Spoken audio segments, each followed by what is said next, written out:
Halo Womeners, Gadis di sini. Selamat datang di podcast perdana WMN Library. Di podcast ini, kita akan banyak membahas tentang membangun masa depan yang berkelanjutan bagi generasi muda yang peduli terhadap isu lingkungan, sosial, dan ekonomi. Nah, hari ini hadir bersama narasumber dan dosen beken juga, Ibu Maria Advenita Gita Elmada, SIKOM MSI, selaku Manager of Center for Sustainability UMN, dan dosen Sustainable Communication Universitas Multimedia Nusantara. Selamat datang Ibu Vita, dan terima kasih sudah hadir hari ini. Terima kasih undangannya Mbak Gadis. Iya, apa kabar Bu Vita? Baik, puji Tuhan. Lagi sibuk apa nih untuk saat ini? Lagi sibuk banyak. Sibuk banyak, oke. Banyak hal, terutama di Center for Sustainability yang memang cukup punya banyak program untuk sustainability di UMN dan juga mempersiapkan juga semester baru yang akan datang. Wah, lagi sibuk banget nih ya. Itu. Terima kasih banyak sudah menyempatkan waktunya. Terima kasih. Nah, ngomong-ngomong tentang Center for Sustainability Universitas Multimedia Nusantara, bisa diceritakan nggak Bu Vita awal mula dari inisiasi terbentuknya Center for Sustainability di Universitas Multimedia Nusantara? Oke. Center for Sustainability di Universitas Multimedia Nusantara itu baru ada di tahun 2025 lalu. Jadi sebenarnya umurnya masih baru, masih awal gitu ya. Dan kalau misalnya ditanya kenapa terbentuknya, sebenarnya ada beberapa hal yang menjadi dasar center ini dibentuk gitu. Terutama karena memang ternyata UMN ini punya fokus yang serius terhadap isu-isu keberlanjutan, baik itu di ekonomi, sosial, dan lingkungan. Dan usaha ini tuh selama ini memang catered gitu. Ada di setiap departemen, ada di fakultas, ada di prodi, dan ada di mahasiswa juga gitu. Sehingga kemudian ada sebuah inisiatif yang perlu dilakukan, yang itu mengintegrasikan itu semua supaya usaha-usaha untuk keberlanjutan yang diusahakan oleh Universitas Multimedia Nusantara ini bisa lebih terintegrasi, bisa lebih ada arahnya gitu ya, bisa lebih punya dampak untuk baik di dalam universitas maupun keluar ke masyarakat sekitar dan untuk lingkungan yang lebih luas gitu. Oke, jadi secara terpusat ya. Oke. Kalau berbicara tentang Center for Sustainability, pasti kaitannya langsung dengan tercapainya semua target dari SDGs. Nah, tapi beberapa dari teman-teman mahasiswa atau mungkin teman-teman online kita yang masih awam dengan sebenarnya apa sih SDGs itu mungkin Bu Vita bisa menjelaskan kepada teman-teman kita. Oke. Kalau ngomongin SDGs, apalagi tadi ya, tercapainya semua goals gitu, itu memang sesuatu yang menjadi cita-cita kita bersama. SDGs atau Sustainable Development Goals, kalau bahasa Indonesia itu mungkin teman-teman banyak yang belum ngeh juga bahasa Indonesia, tujuan pembangunan berkelanjutan. Ada 17 tujuan pembangunan berkelanjutan yang dicanangkan oleh PBB, oleh UN, dan disepakati oleh negara-negara anggota PBB untuk bisa kita capai bersama di tahun 2030 mendatang. Dari goals nomor 1, yaitu no poverty, sampai ke goals nomor 17, yakni partnership for the goals. Goals ini kemudian jadi sebuah peta jalan mungkin ya, menjadi sebuah acuan bagi kita di seluruh dunia untuk bisa mencapai bagaimana sih kita mencapai sebuah dunia yang tidak ada kemiskinan, tidak ada kelaparan, semuanya punya kesehatan yang baik gitu, semuanya mendapatkan pendidikan yang berkualitas, dan ini harusnya dicapai 100% di tahun 2030 mendatang gitu. Tapi ya kita tahu bahwa sampai sekarang ini kita masih cukup jauh dari angka 100%, walaupun waktunya tinggal 5 tahun gitu ya. Kita nggak tahu apakah di tahun 2030 nanti kita bisa sampai 100% atau enggak, tapi pun misalnya kita belum sampai di angka 100% tadi, sebenarnya minimal kita sudah melakukan upaya-upaya untuk mengusahakan itu gitu. Kita semua sudah berupaya bersama, dan tentu saja upaya bersama ini tidak akan cukup kalau misalnya belum sampai goals gitu ya. Jadi sebenarnya ngelakuin aja itu udah nggak cukup, tapi kita harus benar-benar mengupayakan berjuang lah untuk kesejahteraan bersama ini gitu. Dan ketika ngomongin SDGs, ya tadi sebenarnya Mbak Gadis di awal udah bilang, kita tidak hanya ngomongin sustainability, itu nggak hanya ngomongin tentang lingkungan, tapi juga kesejahteraan ekonomi, kesejahteraan sosial, dan perlindungan terhadap lingkungan itu menjadi hal yang memang diupayakan di dalam SDGs, dan tata kelola yang baik juga menjadi cara kita bisa mencapai tujuan-tujuan baik yang dicanangkan bersama ini. Kira-kira gitu, Mbak Gadis. Kira-kira apakah ada tantangan untuk mewujudkan poin-poin SDGs tersebut? Tantangannya banyak. Tantangan yang paling terasa adalah kalau kita ngomongin SDGs, itu waktunya tinggal sedikit lagi. Ya, kita cuma punya beberapa tahun sampai 2030. Dan untuk kita bisa berkontribusi secara penuh terhadap semua goals itu, tentu saja ya kita mesti memetakan sebenarnya kita ini kuat di mana, kita bisa mengupayakan apa. Dan ya mungkin tantangan pertama adalah tingkat kesadaran dari sivitas akademika ini belum semua sama. Apa sih namanya, punya passion lah dalam hal ini. Dan ada juga yang ya udah it's just bagus untuk diketahui aja gitu. Ya oke lah, gue tahu ada SDGs, Tapi gitu. that's it gitu. Tapi that's it. Jadi tantangannya adalah kesadarannya ini mungkin levelnya belum sama, dan seringkali ini membuat tantangan kami jadi semakin berat. Karena apa? Karena kita pengennya, kita geraknya lari gitu ya untuk ngejar 2030, tapi ada yang masih mungkin belum mendapatkan kenapa sih saya harus peduli terhadap ini gitu. Dan ya nggak apa-apa juga, itu adalah sebenarnya nggak hanya kondisi di UMN, itu kondisi dunia gitu. Itu kondisi dunia saat ini di mana level kesadaran, level keinginan untuk mencapai goals ini belum sama.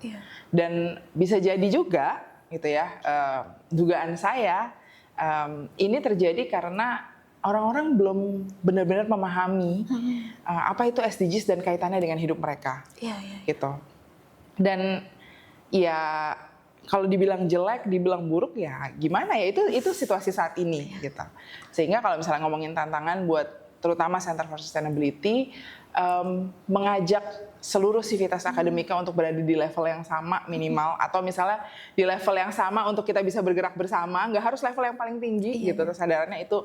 Nah itu masih terus kami upayakan, tapi ya kami percaya bahwa memang karena sebenarnya UMN itu kan nggak baru mulai ya.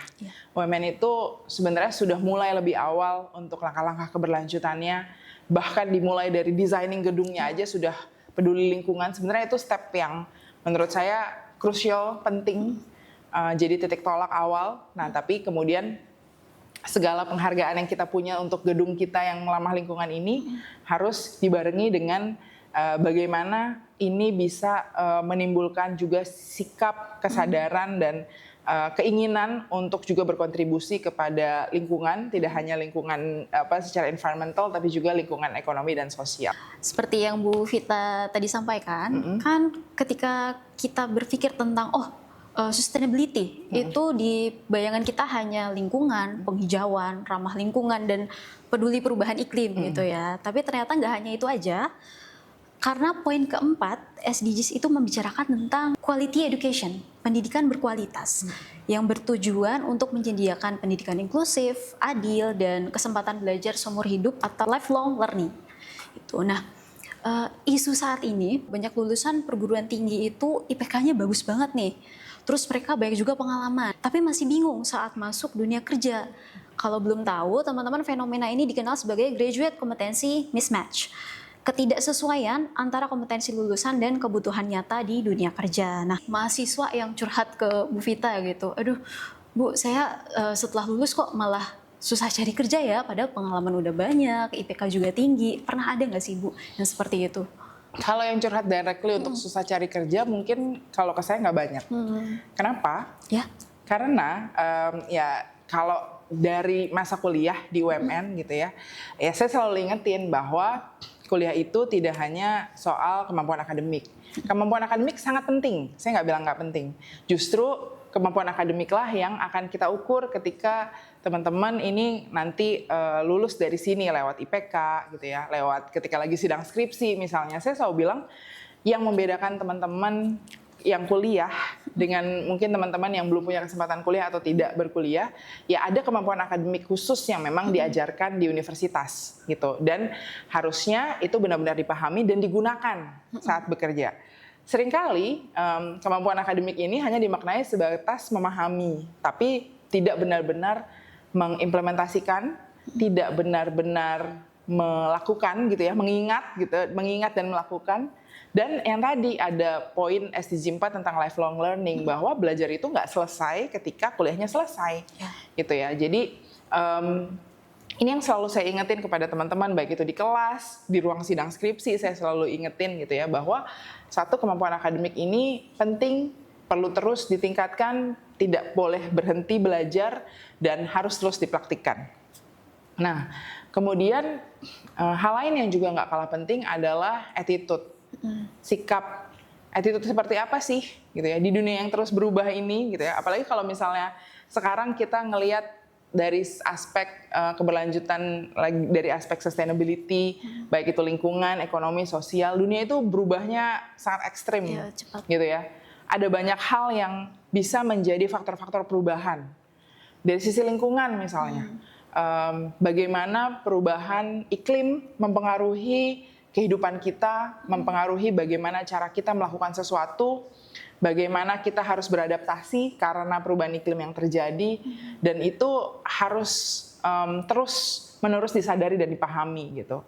Kita nggak selalu bisa melakukan sesuatu seperti biasanya karena perubahan ini terjadi. Perubahan iklim itu membuat banyak hal lah, kayak misalnya cuaca ekstrim, ya teman-teman mungkin udah banyak ngelihat ada berita-berita tidak menyenangkan yang disalahin cuaca gitu ya, tapi sebenarnya itu adalah dampak perubahan iklim yang kita juga yang buat gitu. Ada andil ya di situ manusia. Kemudian dari aspek sosial gitu ya, banyak hal yang berubah, peta geopolitik dan lain-lain, dan seringkali kita tuh nggak mau tahu. Karena terlalu pusing ngurusin itu, terlalu ribet ngurusin itu. Kita nggak mau tahu kondisi sosial di sekitar kita hanya tahu kita nyaman aja. Tapi ketika kita masuk ke dunia yang sesungguhnya, dunia tidak senyaman itu, gitu ya. Dan mungkin ini yang membuat proses adaptasi seringkali sulit terjadi. Dan tentu saja perubahan di sisi ekonomi. Sistem ekonomi yang saat ini ada mungkin tidak adil untuk banyak hal, gitu ya. Ada banyak hal-hal yang kemudian harus kita pahami, harus kita maknai sebagai sesuatu yang berarti kami harus begini, berarti kita harus beradaptasi begitu gitu. Dan sebenarnya saya nggak nyalahin generasi muda juga untuk nggak memahami ini gitu ya, karena kalau dilihat dari kacamata saya sebagai orang yang memang fokus ke sustainability gitu, perubahan ini terlalu banyak dan terlalu cepat dan terlalu ekstrim untuk bisa langsung dipahami dan dimengerti gitu. Kita ngomongin lingkungan aja itu udah satu mata kuliah sendiri. Kita ngomongin perubahan sosial itu udah satu mata kuliah sendiri, bayangkan ya. Kayak ada banyak hal yang harus dicerna, harus diterima gitu. Dan makanya saya bilang sikap untuk bisa beradaptasi, bisa cepat menyesuaikan diri itu menjadi hal yang penting gitu. Dan bisa jadi, ini saya masih hipotesis saya gitu ya, belum terbukti, bisa jadi ya kesulitan mencari kerjaan dan lain-lain juga ya karena satu tadi mungkin adaptasinya belum berjalan baik, tapi di satu sisi karena perubahan dunianya terlalu cepat ya. Gitu, sehingga ya kalau ditanya salah siapa, saya juga nggak tahu salah siapa, tapi ya itu yang mungkin harus poin di SDG 4 tadi ya, mengusahakan pendidikan yang inklusif, yang adil gitu ya. Inklusif aja meaningnya udah banyak, ya. Adil meaningnya lebih banyak lagi gitu ya. Dan terakhir memberikan kesempatan untuk belajar sepanjang hayat gitu, lifelong learning. Dan ya ini harus terus kita bisa usahakan gitu, apalagi kita sebagai institusi pendidikan gitu ya. Ini adalah harus jadi roh gitu, harus jadi semangat kita bagaimana nih kita memberikan pendidikan yang adil, yang inklusif, dan memberikan kesempatan belajar sepanjang hayat untuk baik itu mahasiswa kita maupun ya alumni-alumni ataupun orang-orang lain yang juga mau belajar. Berarti sebenarnya kata ignorance itu nggak tepat ya, lebih ke mungkin overwhelm ya Bu ya. Mungkin. Jadi bukannya tidak peduli dengan isu tertentu, tapi lebih ke aduh terlalu banyak informasi terlalu yang banyak, masuk. terlalu Jadi banyak. Saya kalau bayangin diri saya jadi anak zaman sekarang, mungkin saya stres juga gitu ya, karena informasinya terlalu banyak. Saya aja yang ibaratnya mungkin udah punya cukup waktu untuk memproses ini semua aja kadang-kadang masih kayak sesak napas gitu. Jadi ada namanya climate anxiety misalnya. Kalau hujan gini nih, itu otak saya udah kemana-mana tuh. Ini akan apa efeknya, ini karena terjadi apa, ini karena perubahan yang mana, ini akan ada potensi apa lagi setelah ini dan lain-lain. Ada ya? Ada. Climate anxiety? Climate anxiety itu nggak bisa kita apa-apain. Dan banyak anak muda yang sudah mulai merasakan itu. Apalagi kalau dia mulai masuk mempelajari tentang lingkungan. Ya tadi, berkeadilan ini ketika kita mau menuju sesuatu yang ideal gitu ya, adil, inklusif, dan lifelong learning seringkali bertabrakan dengan kenyataan yang membuat kita, memaksa kita jadi nggak bisa 100% adil. Nah itu aja membuat anxiety baru gitu ya. Jadi kalau misalnya ditanya, gimana nih ada mismatch, ada ini itu segala macam ya, karena memang dunianya sedang bergerak sangat cepat. Dan kalau saya sih melihat kesadaran untuk melihat di level ground-nya dan kemampuan untuk melihat dari level yang lebih holistik gitu ya, ngelihat sistem, nah itu harus kita bangun terutama di mahasiswa sekarang gitu. Jadi mereka nggak cuma ngelihat dari titik idealnya aja, titik idealnya perlu sebagai arah tujuan, tapi kemudian kenyataan di lapangan dan kemampuan dia untuk melihat situasi ini secara lebih lengkap itu harus dibangun supaya tidak terjadi yang tadi mismatch kompetensi gitu. Kompetensi mismatch. Kalau di UMN sendiri program atau inovasi yang dikembangkan oleh mungkin Center of Sustainability supaya mereka bisa mengembangkan inisiasi atau mengembangkan hobi di luar mata kuliah yang terkait dengan SDGs itu ada nggak Bu Vita? Oke. Kalau terkait dengan SDGs sebenarnya ada cukup banyak ya kegiatan-kegiatan kemahasiswaan, terutama juga ya kegiatan-kegiatan yang langsung, misalnya ada Women Eco yang fokus ke lingkungan, ada Rencang yang fokus ke sosial, dan juga hal-hal lain yang mereka semua membawa semangat sustainability gitu. Tapi mungkin saya akan jawab itu kalau dari perspektifnya Departemen Center for Sustainability gitu ya. Sebenarnya kami mencoba melakukan pendekatan untuk membangun skill mahasiswa, membangun kemampuan mahasiswa, tapi tidak hanya mahasiswa, juga sivitas akademika itu lewat pendekatan yang kami sebut core. Core itu ada kurikulum, ada operations, ada research, dan ada engagement. Nah, karena ini adalah rohnya universitas, rohnya perguruan tinggi gitu. Jadi tadi Mbak Gadis sudah sebut lewat kurikulum, kita coba melakukan pendekatan kepada fakultas, kepada program studi untuk terus membangun skill, terutama green skill mahasiswa, sehingga mereka punya skill terkait dengan sustainability yang kuat. Kemudian di operations, kita juga harus bertanggung jawab akan bagaimana kita beroperasi. That's why misalnya di UMN kita selain misalnya gedung yang sudah jadi ini gitu ya, inovasi-inovasi baru terus dilakukan, bagaimana kita mencoba terus ada misalnya solar panel atau misalnya kita bisa mengenerate energi bersih. Kemudian bagaimana kita melakukan kebiasaan-kebiasaan sehari-hari gitu. Kalau misalnya teman-teman lihat UMN tuh sudah punya habit memilah sampah yang sebenarnya cukup digembar-gemborkan walaupun nggak 100% terlihat mungkin ya. Tapi kita punya track record yang baik di situ.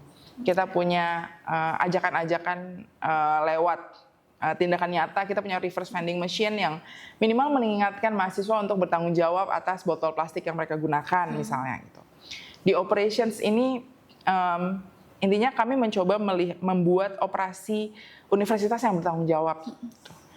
Dari sisi operationsnya. Kemudian dari sisi research. Universitas adalah tempat di mana ilmu pengetahuan ini dihasilkan.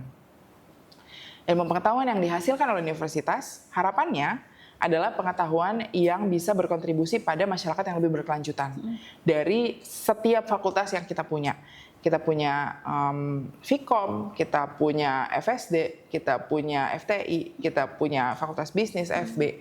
Dan riset-riset yang dihasilkan ini harus selalu diarahkan kepada ilmu pengetahuan yang kontribusinya terhadap pembangunan berkelanjutan ini baik. Gitu. Kemudian yang terakhir adalah engagement.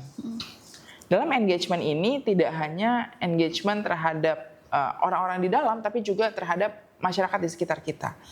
UMN ini punya cukup banyak program untuk meningkatkan engagement terhadap sustainability ini.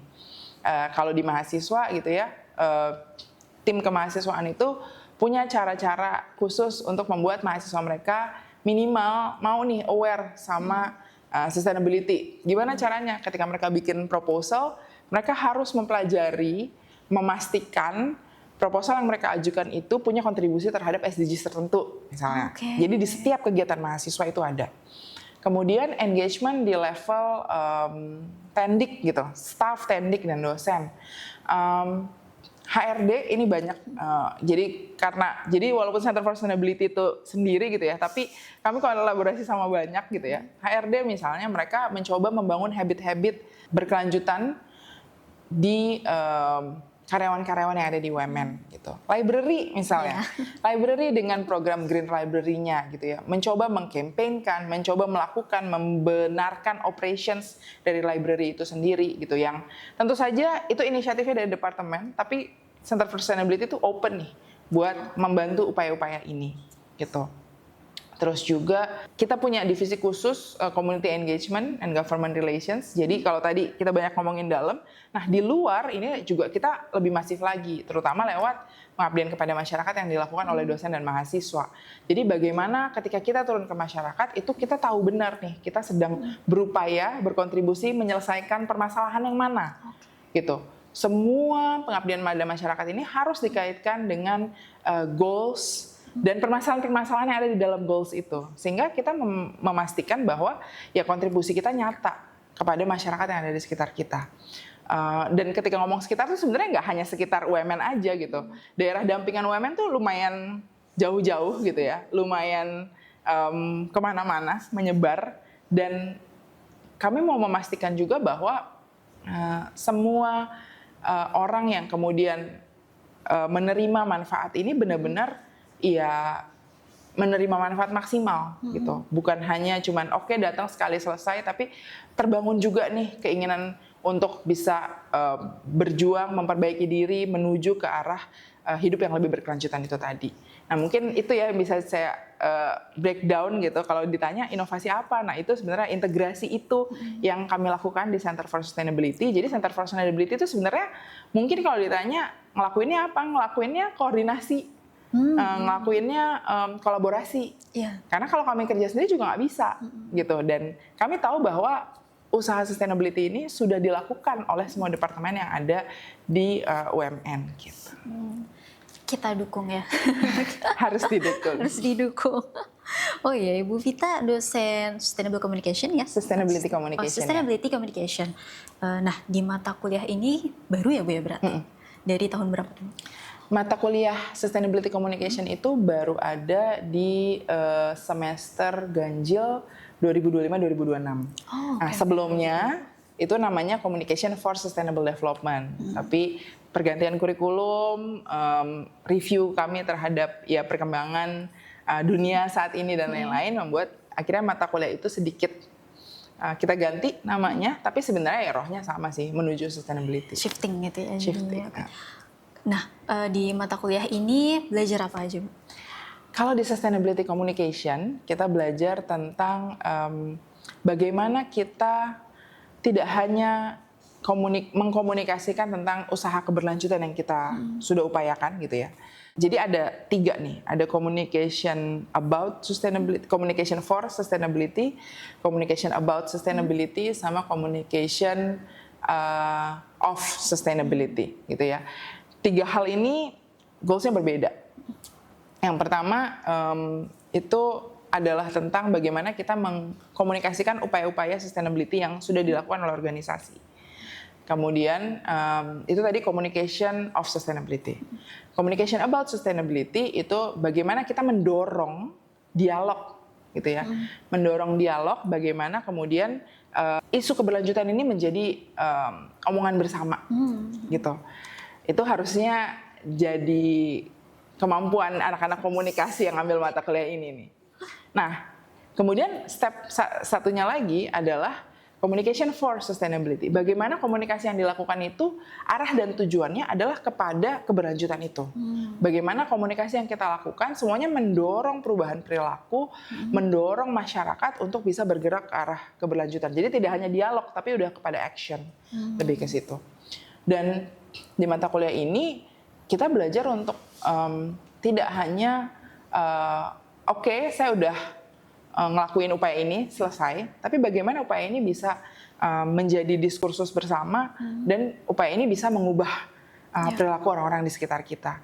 Karena kalau kekuatannya orang komunikasi kan harusnya itu tadi ya, membangun awareness, menginfluence people, men-trigger action gitu. Dan itu sih yang dipelajari di mata kuliah ini. Wah, seru banget nih kalau misalnya teman-teman tertarik di perkuliahannya Bu Vita masuk UMN. Harus. Harus ya.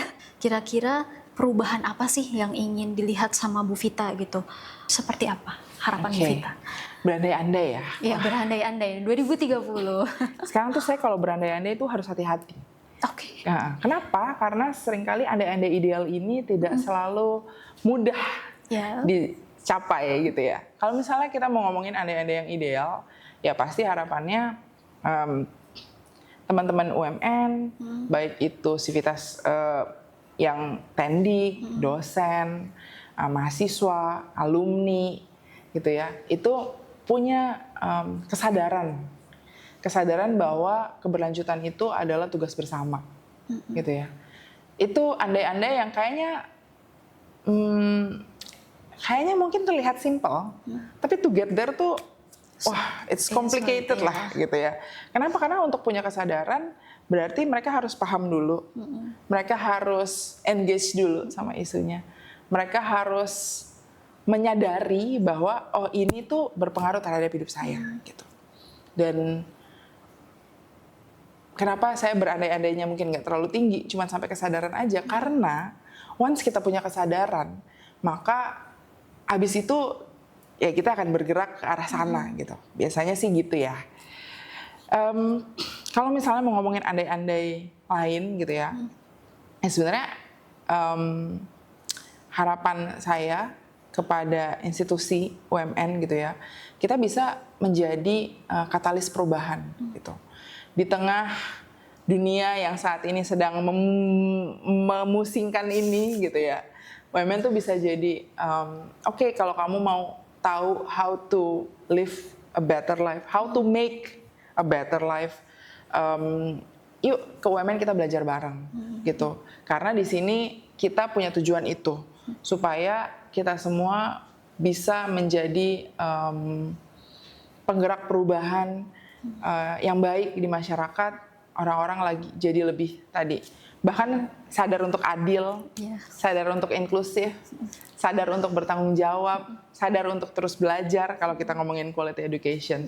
Belum lagi yang lain-lain gitu ya. Sadar tentang kondisi orang-orang di sekitar kita, sadar tentang lingkungan, sadar tentang hal-hal yang terjadi di sekitar kita.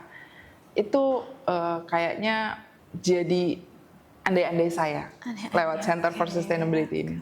Kenapa begitu? Karena pun saya ketika saya memimpin Center for Sustainability, saya jadi sadar gitu bahwa ya ini harus dimulai bahkan dari dalam gitu.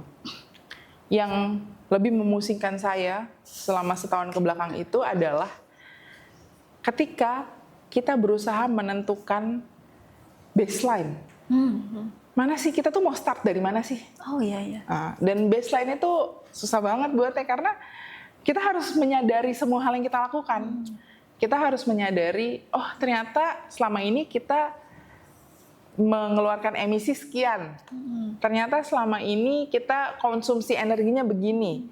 Selama ini kita berperilaku begini. Dan ketika saya mulai ngitung itu saya langsung pusing gitu ya. Gimana caranya ya kemudian membuat ini terus membaik gitu. Kita kalau misalnya di sustainability itu biasanya kita punya baseline, kemudian kita harus menetapkan target. Kita harus punya target di tahun sekian kita mau net zero misalnya. Dan itu menentukan target itu akan harus dengan perhitungan yang sangat rigid dan hati-hati. Dan ya harapan saya, kemudian kalau misalnya kita ngomongin 2030, minimal kita sudah membuat perbaikan yang signifikan, terutama terkait dengan 3 aspek tadi gitu ya. Bagaimana kita beroperasi secara lebih ramah lingkungan, secara lebih ramah sosial dan ramah ekonomi juga. Bagaimana kemudian kita mengingat terus 1 sampai 17 poin SDGs dan kemudian mencoba terus berkontribusi terhadap itu gitu ya. Sehingga walaupun misalnya mungkin dunia belum 100%, tapi minimal UMN tuh sudah menyentuh semua aspek itu dan berkontribusi pada setiap aspek itu. Oke, berarti dan nantinya jadi never ending program ya? Never ending program, never ending. Oke, nah Bu Vita, kira-kira pesan apa yang ingin disampaikan kepada mahasiswa UMN di momen International Day of Education 2026 ini? Harapan terhadap Civitas UMN juga sebagai agen perubahan menuju tahun 2030 ini, ada pesan dan kesan nggak Bu Vita? Oke, buat teman-teman UMN, buat Civitas Akademika UMN, tidak hanya mahasiswa, tapi juga dosen, tendik, gitu ya, staff, dan semua yang mungkin punya keinginan yang sama untuk memiliki dunia yang lebih baik, gitu ya. Pesannya adalah be more mindful, gitu ya. Lebih menyadari apa yang kita lakukan, lebih menyadari dampak dari yang kita lakukan. Kemudian ketika kita sudah menyadari ini, kita bergerak supaya ini menjadi lebih baik. Hubungannya apa sama education misalnya? Hubungannya adalah education itu kan juga start dari situ, dari kesadaran. Ketika kita education hanya dipandang sebagai ya mempelajari sesuatu dan sampai batas pemahaman aja gitu ya, oke kita paham, tentunya kita nggak sedang berkontribusi pada pencapaian goals 4 tadi. Bagaimana kita pendidikannya adil, pendidikan inklusif, pendidikannya sepanjang hayat gitu. Jadi kita akan merasa oke, saya udah ngerti dan selesai. Enggak. Tapi ketika misalnya di dalam momen International Day of Education ini gitu ya, saya mau ngajak teman-teman untuk lebih menyadari ketika kita sedang belajar, ketika kita sedang menempuh pendidikan, sebenarnya kita tidak hanya membuat perbaikan pada diri kita sendiri, tapi juga kita tujukan perbaikan itu pada lingkungan di sekitar kita. Ya. Diri sendiri jadi yang pertama, jadi yang utama. Educate yourself, kalau kata anak-anak zaman sekarang mah ya, gitu ya. Kita harus terus mengingatkan diri kita untuk terus belajar. Lifelong learning, pembelajaran sepanjang hayat itu tidak boleh berhenti. Kita harus terus merasa haus untuk belajar. Kita harus selalu merasa sebanyak apapun ilmu yang sudah kita punya, kita tetap harus update sama apa yang terjadi di dunia. Jangan pernah merasa cukup belajar. Karena ya itu tadi ya, ketika kita menyadari apa yang kita lakukan dan dampaknya terhadap lingkungan, kita akan sadar bahwa sebenarnya ini tuh terus berkembang gitu. Kita harus mindful ketika kita belajar untuk saat ini, tapi bagaimana belajar saya yang saat ini bisa terus berkontribusi pada kehidupan saya selanjutnya. Jadi dan itu akan membuat kita sadar bahwa oh ternyata belajar sekali aja nggak pernah cukup gitu. So keep on learning, tetap haus akan ilmu pengetahuan, tetap update supaya teman-teman juga bisa menjadi seseorang yang berguna bagi sesama gitu ya, dan berkontribusi baik terhadap keberlanjutan dunia kita. Oke, sebelum kita akhiri, Bu Vita ada sedikit cenderamata dari Women Library. Ya, terima kasih banyak Bu Vita sudah menyempatkan waktunya, dan terima kasih juga teman-teman yang sudah nonton. Happy International Day of Education 2026, salam literasi, dan seperti tadi Bu Vita bilang, be mindful.